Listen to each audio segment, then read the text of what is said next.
Birdman. We'll get to those really shortly. 0437922720, 17 past 7.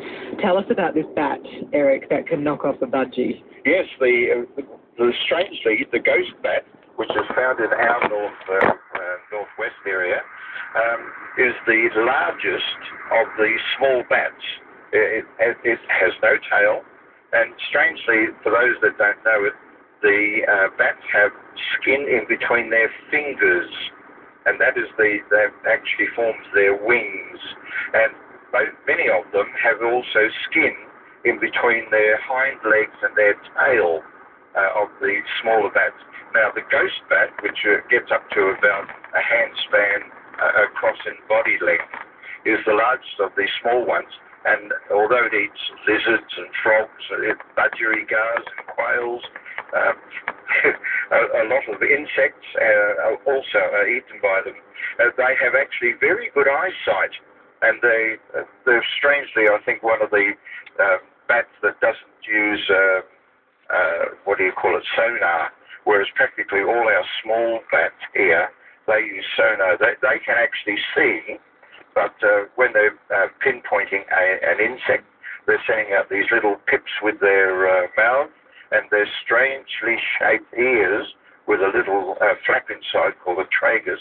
These are the incredible things that they can pick up the echoes, so that if there's a beetle in front of them, this little pip goes out, the echo comes back, and their ears can tell exactly where it is. They're quite my hair. accurate. Yes, they Yeah. What Stay they've the done go. As an experiment, they've hung a whole series of streamers down inside a room. They have blindfolded these little bats and let them start flying, and by here they can't see a thing, and yet they fly around, and not one of these streamers do they hit. They know exactly where all these streamers are. It's really a weird setup. I don't think I've ever seen a bat in the wild around the metropolitan area, Eric. I love them at the zoo, and they've got such a fantastic display for the ghost bats there. But are they quite shy? Generally, well, because they come out at night time, and during the winter time, some of them can go into a sort of a torpor and sleep through the very, very cold weather. Because they have to catch all their food in the air, this is a time when at night time they can come out, and of course that's when beetles and moths are out, and of course this is the time when they can go around and feed on these insects at night time. I believe also some of them can actually detect insects on the leaves of trees, so if you get your little grasshopper and katydids, etc. at night time, and probably cicadas, they can probably find these at night as well.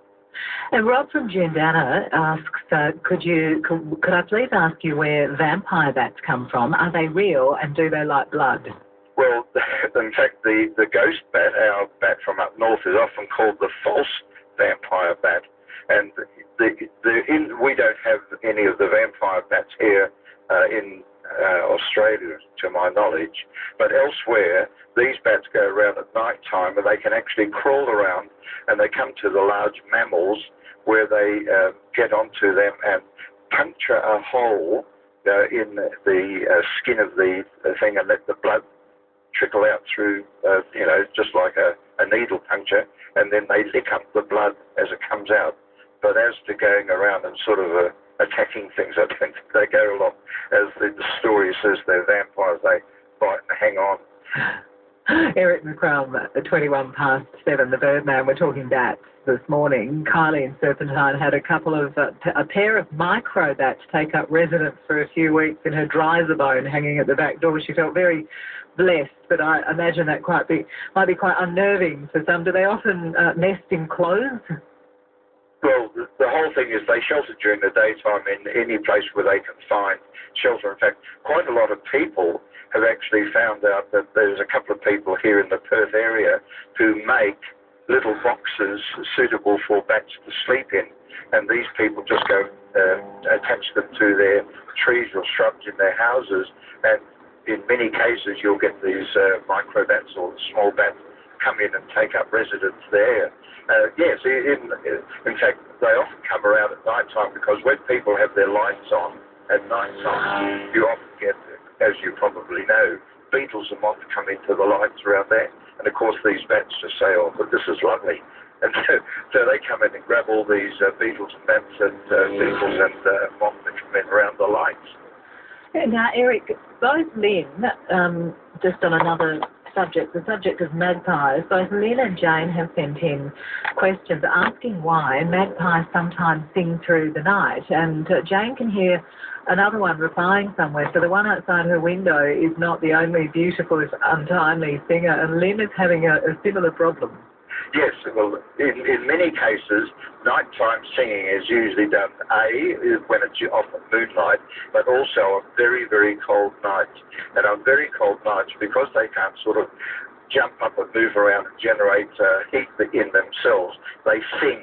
And this, by singing, this deep breathing and muscular movement generates heat in their body, and so it helps them keep themselves warm. And that usually is done on very cold nights, and often when there's moonlight out as well. I've often seen or heard the willy wagtails doing this at night time as well. There's traffic information on 7:20 breakfast. There's a breakdown on Kwinana Freeway northbound after Canning Highway, Como. Left emergency lane is blocked. The incident response service is on site. Traffic is slow in conjunction with peak hour. And that's the latest from Main Road. A bit of a joke question from Heidi. She would like to know why the black swans on top of the Fremantle train station are now albino. I kind of remember them as always being white. Heidi, are you familiar with them, Eric? No, well, the introduced mute swan from Europe, as you probably know, if you go to Northam, on the Avon River there at Northam, there's a big colony of the white swans there, and they were basically introduced by the aristocracy, who often used to have their own little ponds, etc., and keep the white ones there. But the Australian black one, of course, is a completely different species. But I don't know anything about this one near the railway station. Well, do you mind hanging on just a moment, Eric? We're going to get some news headlines from Jonathan Beale from ABC News, 7:25. Well, that was a Birdman. I think that's number 6 we've done now. I've done 6 Birdman. Eric McCrum, the Birdman, talking bats. And obviously you checked out my lovely stems for going here. And obviously I will be growing that as part of the Gibbo Gab hair retribution. I'm actually in a little club now. And obviously I am winning at the moment with the biggest amount of hair. And that will continue through the summer months. We're going into summer soon, so looking forward to that. But today, a very balmy 3.1 degrees at the moment. And I've just arrived back at the ranch here, and we'll be continuing on doing my fantastic job here with a bunch of my students and stuff. So looking forward to that.